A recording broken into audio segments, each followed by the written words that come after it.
یہ کیوں ابتدا میں دیے گئے ہیں؟ ابتدا میں یہ دے دیا کہ اللہ سے جڑنے کا بعض لوگ مطلب یہ لیتے ہیں کہ انسان اپنے آپ سے بھی بے نیاز ہو جائے، اپنے جسم کی پاکی اور صفائی کو بھی بوجھ سمجھے، بس میں اللہ والا ہو گیا۔ عیسائیوں کے اندر رہبانیت جنہوں نے اختیار کر لی، ترک دنیا کر دیا، حتیٰ کہ کھانا پینا کم کرتے چلے گئے، بیماریوں میں کیڑے پڑ گئے اور کیڑے بھی نہیں نکالتے تھے، نہاتے نہیں تھے، اپنے راہب کی تعریف کرتے تھے کہ وہ تو 5 سال سے نہیں نہایا۔ دوسرا کہتا تھا میرا راہب، میرے پیر صاحب، انہوں نے تو 10 سال سے پانی کا منہ نہیں دیکھا ہے، فخر کرتے تھے۔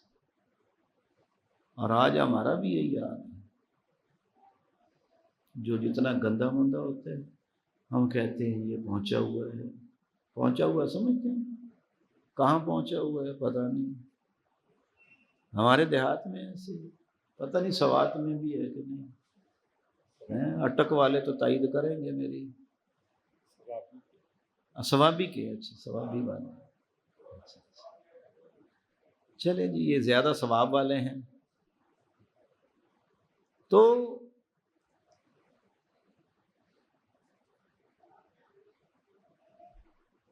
بات یہ ہے کہ انسان کو جتنا اللہ جانتا ہے نا، اور کوئی نہیں جانتا۔ وہ جانتا ہے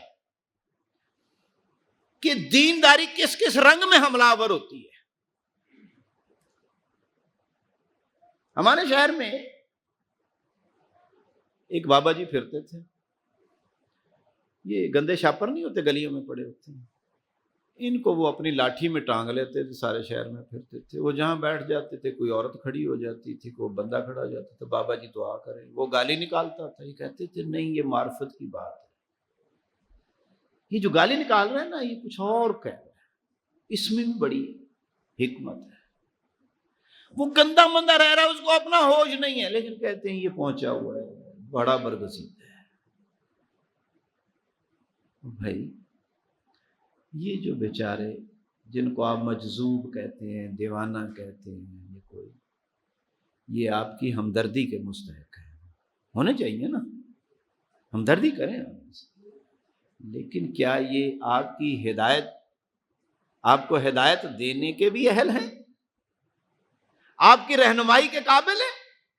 بالکل نہیں ہے۔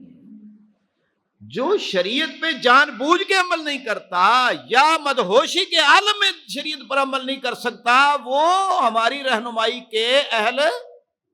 نہیں ہے۔ وہ تو ہماری خود ہمدردی کا مستحق ہے کہ ہم اس کی مدد کریں، اس کو نہلائیں دہلائیں، کچھ اس کی مدد کریں۔ لوگوں نے ان کو بنا لیا۔ اللہ نے اس لیے فرمایا ہے کہ پاک صاف رہیں۔ جس نے اللہ کی کبریائی اور بڑائی کا اعلان کرنا ہے، اس نے پاک صاف رہنا اس کا ضروری ہے، تاکہ شیاطین اس پر زیادہ اثر انداز نہ ہو سکے۔ اور یاد رکھیے کہ جو جادوگری، ٹونے اور غلط کام کرنے والے ہیں، سب سے زیادہ پہلے وہ گندگی اور غلاظت پھیلانے والے ہوتے ہیں، اور گندگی غلاظت میں ہی بیٹھ کے وہ سارے تعویذ گنڈے کر رہے ہوتے ہیں۔ اور جو آدمی باوضو رہتا ہے، شیاطین اس پر حملہ کرنے میں کمزوری محسوس کرتے ہیں، حدیث سے ثابت ہے۔ دوسری بات مفسرین نے یہ بھی کہی ہے کہ طاہر الصوب اس بندے کو کہتے ہیں جس کا دامن پاک ہو، یعنی اخلاقی طور سے بلند ہو، اس کے دامن پر جھوٹ کا داغ نہ ہو، بے ایمانی کا داغ نہ ہو، کرپشن لوٹ مار کا داغ نہ ہو، برائی کے اندر اس کی شہرت نہ ہو، اس کو طاہر الصوب کہتے ہیں۔ تو فرمایا وَثِيَابَكَ فَطَهِّرْ، اپنے لباس کو، کپڑے کو پاک صاف رکھو، یعنی مراد ہے اپنے دامن کو، کردار کو صاف اور اجلا رکھو۔ اب جس کا کردار اجلا ہوگا نا، وہ رب کی بڑائی قائم کرنے میں اس کو مسئلہ پیش نہیں آئے گا، اللہ کی اس کو مدد حاصل ہوگی۔ اگلی ایک اور بات بھی فرمائی، ولا تمنن تستکثر، اور اس لیے احسان نہ کریں، تمنن مننا کہتے ہیں احسان کرنے کو، اس لیے احسان نہ کریں کہ تستکثر اور زیادہ حاصل کریں، یعنی نیکی اس لیے کرنا، کسی کے ساتھ بھلائی کرنا، کسی کو چار پیسے دینا، کسی کے کام آنا کہ کل کو یہ میرے کام آئے گا، مجھے ووٹ دے گا، اور نہیں تو زندہ باد کے نعرے لگائے گا،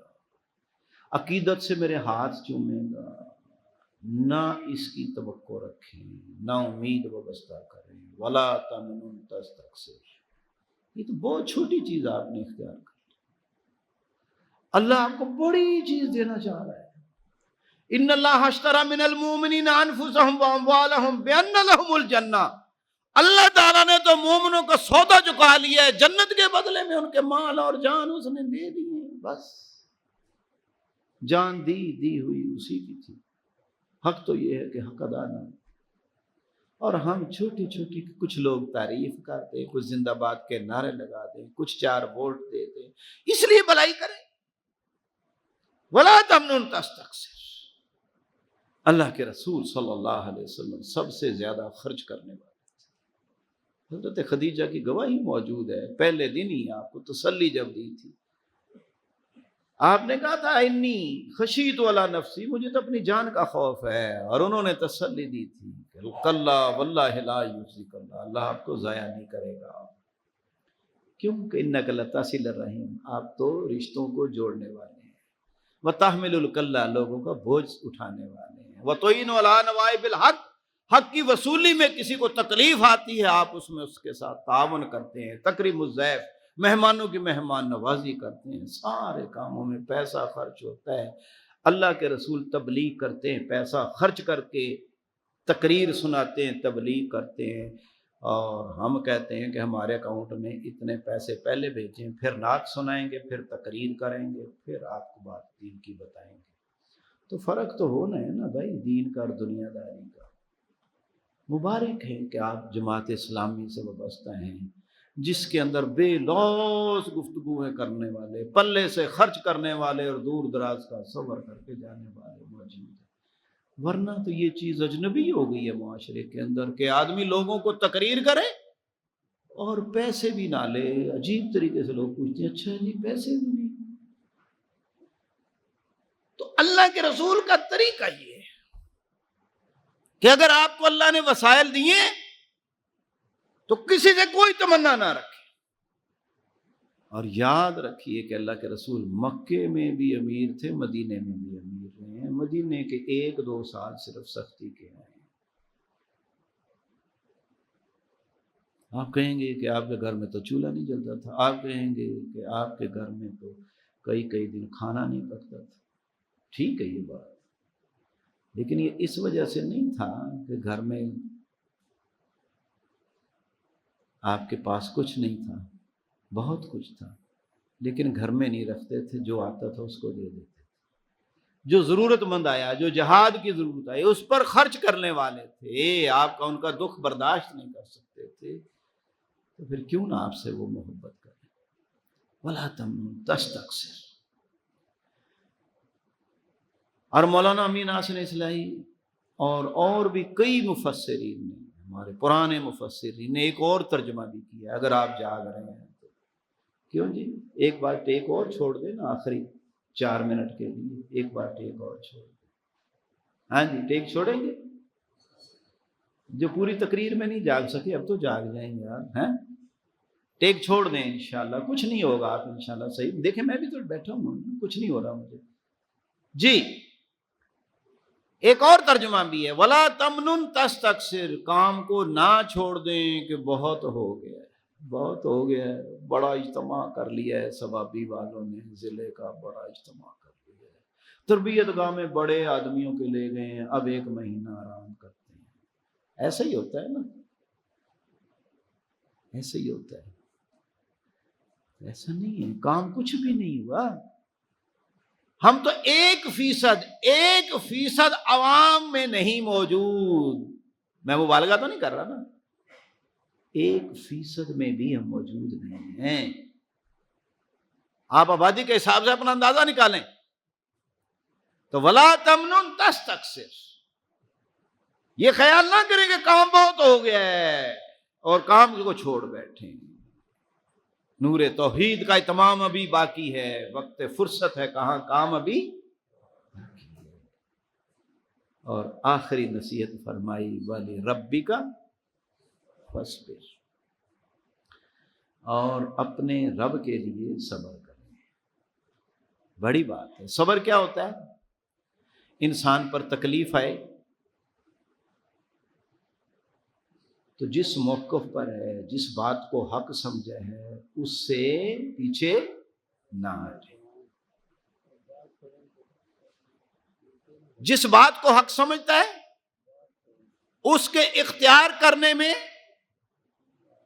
رکاوٹیں آئیں، تکلیفیں آئیں، مصیبتیں آئیں، بندہ ڈٹا رہے اور اس پر چلتا رہے۔ اور اگر لالچ دیا جائے تو پھر لالچ کو قبول نہ کرے اور پھر بھی ڈٹا رہے۔ یہ ہے صبر۔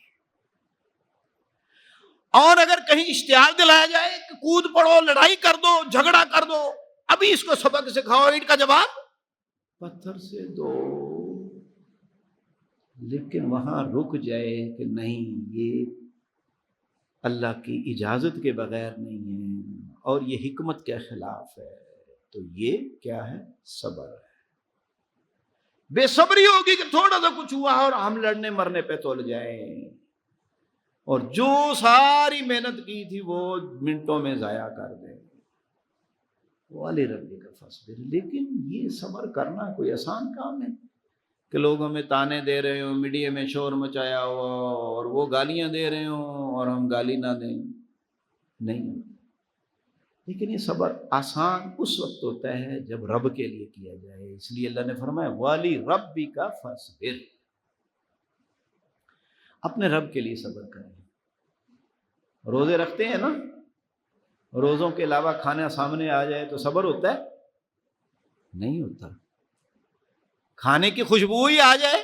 بھوک نہ بھی لگی ہو تو بھوک لگ جاتی ہے، اور کھانا سامنے رکھ دیا جائے تو جس کو بھوک نہیں بھی ہوتی کہتے ہیں چلیں چند لقمے ہی کھا لیں۔ لیکن جب روزہ رکھا ہوا ہو، کیوں بھائی، کتنی پیاس لگی اور پانی موجود ہو، حتیٰ کہ حلق میں کلی کر رہا ہو تب موجود ہو، ایک قطرہ پانی کا نیچے نہیں اترنے دیتا آدمی، ایک ذرہ خوراک کا نہیں جانے دیتا ہے، اسی وقت کھاتا ہے جب اللہ کی طرف سے اعلان ہو جاتا ہے۔ یہ کیا ہے؟ رب کے لیے صبر۔ تو جب رب کے لیے صبر کریں گے نا تو صبر آ جائے گا۔ صبر تو کافر قومیں بھی کرتی ہیں، لڑتی ہیں، مرتی ہیں، جانیں دیتی ہیں، سارا کچھ کرتی ہیں، راتوں کو جاگ کے آپ کے خلاف سازشیں کرتے ہیں، تو صبر کرتے ہیں، وہ راتوں کو جاگتے ہیں، اپنی نیندیں قربان کرتے ہیں، اپنا مال قربان کرتے ہیں، لیکن جب ان کے سامنے کوئی بڑا مفاد آ جائے فوراً کود پڑتے ہیں، آوارگی کرتے ہیں، جھوٹ بولتے ہیں، سارا کچھ کرتے ہیں۔ مسلمان کا صبر سب سے جامع ہے، اور وہ کب آتا ہے؟ جب وہ اللہ کے لیے صبر کرتے ہیں۔ تو حضرات محترم، جنہوں نے اللہ کی کبریائی کا اعلان کرنا ہے، انہوں نے اپنے دامن کو پاک صاف رکھنا ہے اور دنیا کے لوگوں سے کوئی توقع وابستہ نہیں کرنی فائدے کی، اور رب ہی کے لیے صبر کرنا ہے۔ اللہ ہمیں عمل کی توفیق نصیب فرمائے۔ وآخر دعوانا الحمدللہ۔